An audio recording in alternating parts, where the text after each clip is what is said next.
Greetings, friends. I am back after 2 months. I am sorry for not being any videos in that time, but not like anyone else would care. It is mostly my fault. All the other blames on James, but you'll see in a bit. I have shown him off on Instagram before and Twitter as well, but I'll explain later why the video's coming out now, like I don't know, 2 weeks, 3 weeks later. Can't remember actually. Actually, for once I've got a loose script. I'm still struggling. This script.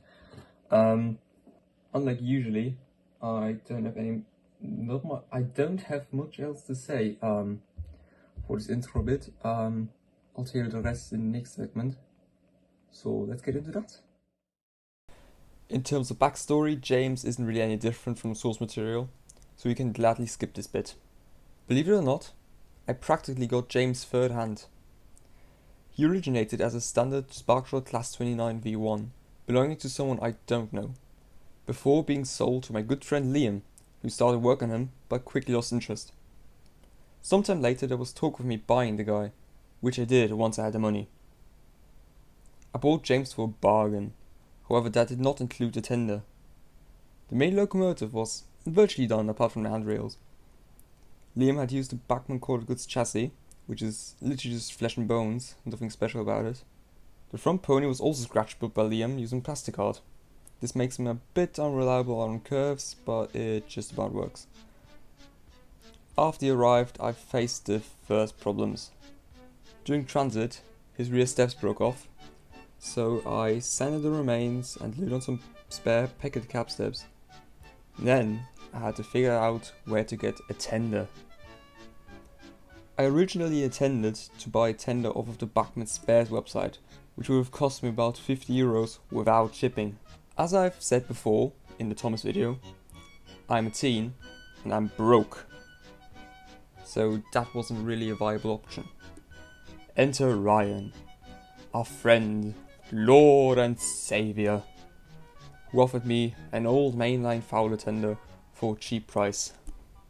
I started installing his buffer beam detail and handrails on the fireman's side. In my modern day headcanon, James is fitted for mainline rail tools, hence why he has the 2 air pipes next to his vacuum one.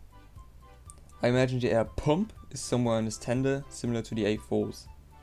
I was just too lazy to fit an air pump to James. When coming to installing his handrails to the driver's side, I found I'd run out of handrail knobs.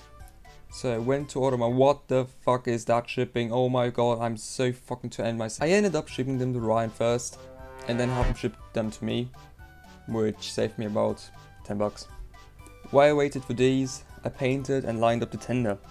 Since Fowlers have these sorts of panels, I decided to Swindonize the lining a bit. At first, I wanted to give James dark blue lining, like in the later illustrations. But after some mild gaslighting from Ryan, that was changed to black. I then filled up the tender with modeling coal and turned my attention to James once again. I replaced Liam's old, crooked reversing rod with a new one made from wire, and finally installed the rest of the handrails. I masked off his front wheels, as they're fixed to the body and not the chassis, and primed him with Army Painter's ash grey primer. The airbrush was used to spray him into Vallejo red, and then he got his main details picked out, with his smoke box being painted into Vallejo black and his brass parts in Revell number 76. His buffers were painted in Revell number 90 and his buffer beam in Revell number 330. His boiler bands were hand painted using masking tape, and the black was the same as the tender, being made by Fox Transfers.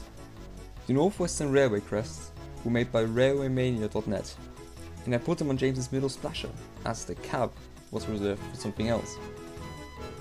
I now varnished him, first with matte via the airbrush to seal on the transfers, and then with satin for the overall finish.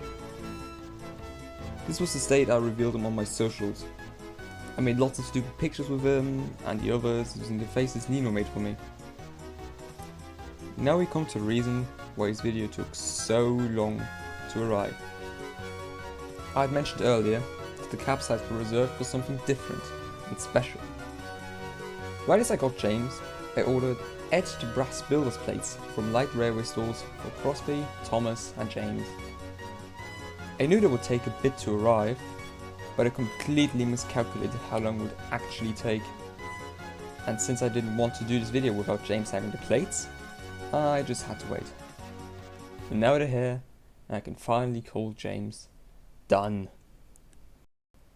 Okay, so this is really a quote-unquote group project. This would have literally not been possible without my wonderful friends, Rian, Liam, and Nino, of course. I will put their socials in the description. Please check them out, please, please, please, please, please. A huge shout out to all of these three. I will also put a link to Sparkshot's website in the description if you want a James print yourself. And I will also put a link to the RailwayMania site in the description. I don't know if they're open right now, it's kind of an on and off website, but here are some running shots, and see you in a while.